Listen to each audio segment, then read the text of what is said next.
नमस्कार सभी को। दोस्तों, बात चाहे हमारे किचन की हो, डाइनिंग टेबल की हो या जब हम बाहर किसी मॉल में जाते हो वहाँ पे शॉपिंग करने की हो, एक नाम आपने ज़रूर सुना होगा, वो नाम है हल्दीराम का। और आपने इसका कोई ना कोई प्रोडक्ट कभी ना कभी ज़रूर खाया होगा, चाहे आप कितना भी बाहर की चीज़ें अवॉइड करते हो। रीज़न क्या है कि इस कंपनी के साथ जो सबसे बड़ी इसकी पूंजी जुड़ती है, वो है लोगों का भरोसा। क्योंकि जब बात किसी लोकल कंपनी और किसी ब्रांड से होती है, तो हम भले ही 4 पैसे ज़्यादा देते हैं, पर हम ब्रांड की तरफ जाते हैं। रीज़न क्या है कि हमें सेफ्टी मिलेगी, कम से कम जो हम खा रहे हैं वो सेफ होगा, ऐसा हमें उस कंपनी पे भरोसा होता है। शायद आप लोकल हलवाई की मिठाई नहीं खाएँगे, लेकिन जब हल्दीराम के पैकेज में कोई मिठाई आती है या उसके मसाले आते हों, तो आपको उस पे भरोसा होता है। लेकिन लखनऊ से जो खबर आ रही है, जो तस्वीरें आ रही हैं, वो इस भरोसे पे बहुत बड़ा निशान लगा रही हैं। तो आज की इस वीडियो में हम जानेंगे कि क्यों हल्दीराम जैसी जो बड़ी कंपनी है, वो भी मिलावट के जाल से बाहर नहीं है और बाहर का आप कुछ भी खा रहे हैं, किसी भी ब्रांड का खा रहे हैं, भरोसे की जो पूंजी थी, वो लगभग खत्म हो चुकी है।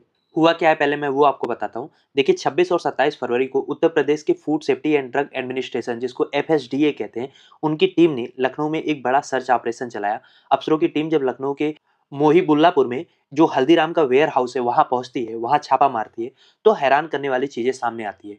करीब 112 किलोग्राम से ज्यादा की मिठाइयां वहां पे एक्सपायर बरामद होती हैं।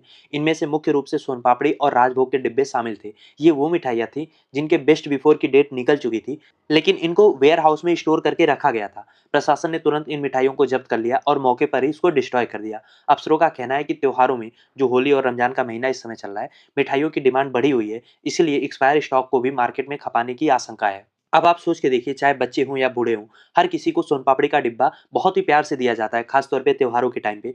अगर वो एक्सपायर्ड है, तो आप सोचिए फूड पॉइजनिंग का कितना बड़ा रिस्क हो सकता है। यहाँ पे सवाल ये है कि इतने बड़े ब्रांड में, वो भी लखनऊ में, उसके सेंट्रल वेयर हाउस में एक्सपायर्ड माल क्यों रखा गया है? और अगर लखनऊ का ये हाल है, तो हर शहरों में, लखनऊ जबकि राजधानी है, तो बाकी के शहरों की क्या हालत होगी? क्या बाकी के वेयर हाउसेस में चेकिंग नहीं होनी चाहिए? क्या इसको सिर्फ लापरवाही समझ के छोड़ देना चाहिए? क्योंकि बात यहाँ पे सिर्फ 112 किलो मिठाई तक नहीं है। अलग-अलग स्टोरेज में यही हालत है। जब एफएसडीए की टीम ने ऐशबाग के स्वरूप कोल्ड स्टोरेज और अन्य ठिकानों पर दस्तक दी, तो वहाँ पे भी कुछ ऐसे ही नज़ारे देखने को मिले। इनफैक्ट उससे भी ज़्यादा डरावने नज़ारे।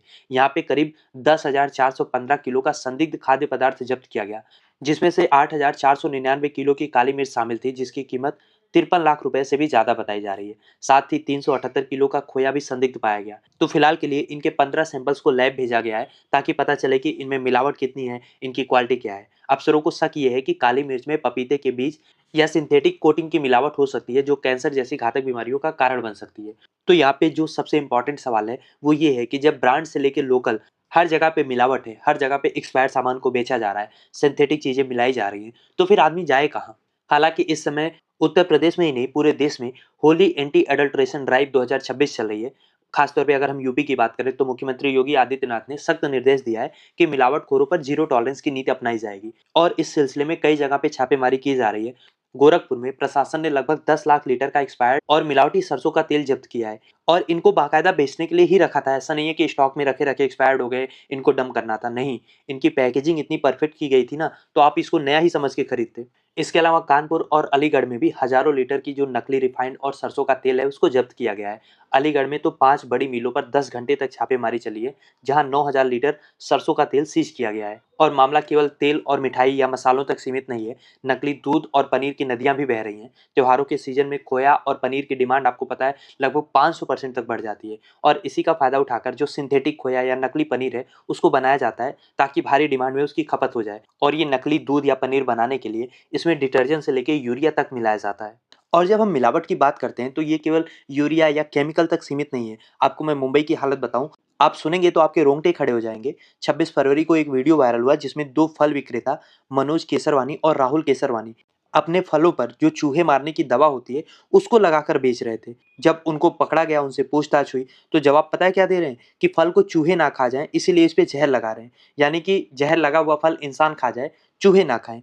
मुंबई पुलिस ने फिलहाल इनको बीएनएस के कई धाराओं के तहत गिरफ्तार किया है। लेकिन ये घटना क्या बता रही है कि चंद पैसों के लिए लोग किसी की भी जान लेने से हिचकिचा नहीं रहे हैं। यानी कि जब हम बाहर खा रहे हैं, चाहे वो पैकेट का सामान है या खुले का सामान है, हमें बहुत ही ज़्यादा सावधानी बरतने की ज़रूरत है। अगर आप ये सोच रहे हैं कि इंसानियत के भरोसे किसी पे भरोसा करके लोग ऐसा नहीं करेंगे, ये सब सोच के आप आँख मूंद के कुछ भी खरीद रहे हैं, तो आप बहुत बड़े भ्रम में हैं। यहाँ तो आँख खोल के भी आप चोरी नहीं पकड़ पाएँगे, तो आँख मूंद के भरोसा करने पे तो क्या ही हालत होगी, आप समझ सकते हैं।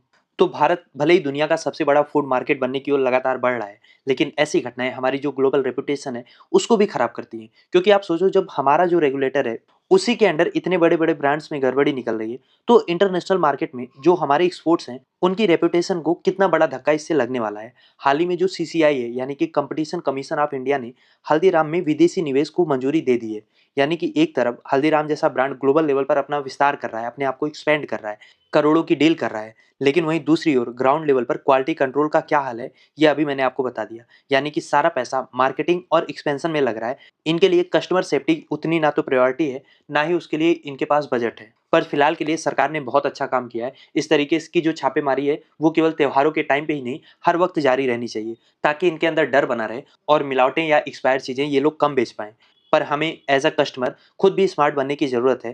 ट्रस्ट के भरोसे मत बैठिए, खुद भी वेरीफ़ाई करिए। अगर डिब्बे पर आप सिर्फ एक्सपायरी डेट देखेंगे, तो उतना काफ़ी नहीं होगा। अगर आप मिठाई ले रहे हैं, तो उसका टेक्सचर ज़रूर देखें। सरसों के तेल में मिलावट चेक करने के लिए थोड़ा-सा तेल हाथ पर मलें। अगर रंग छूट रहा है या अजीब-सी गंध आती है, तो वो नकली हो सकता है। और अगर आपको किसी भी बड़े ब्रांड के आउटलेट में गंदगी या खराब खाना मिले, तो फसाई का जो स्मार्ट कंज्यूमर ऐप है, उस पे शिकायत ज़रूर करें।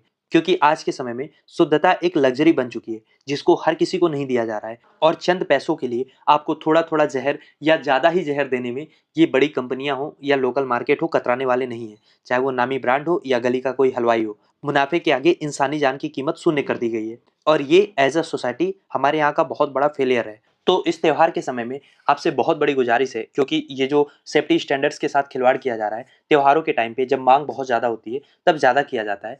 तो आप ऐसे समय में थोड़ा ज़्यादा सतर्क रहें। कम से कम चीज़ें बाहर की खरीदें या उसको कंज़्यूम करें, और जो खरीद भी रहे हैं, उसपे जैसा कि मैंने आपको बताया, ज़्यादा से ज़्यादा उसकी जाँच कर लें। केवल एक्सपायरी डेट और ब्रांड के भरोसे ना बैठें। ख़ैर, कैसी लगी आपको हमारी ये वीडियो? लिखिए अपनी राय कमेंट बॉक्स में। और अगर अभी तक आपने चैनल को सब्सक्राइब नहीं किया है, तो प्लीज़ चैनल को सब्सक्राइब करिए, ताकि ऐसी और भी वीडियोज़ हम आपके लिए ला पाएँ।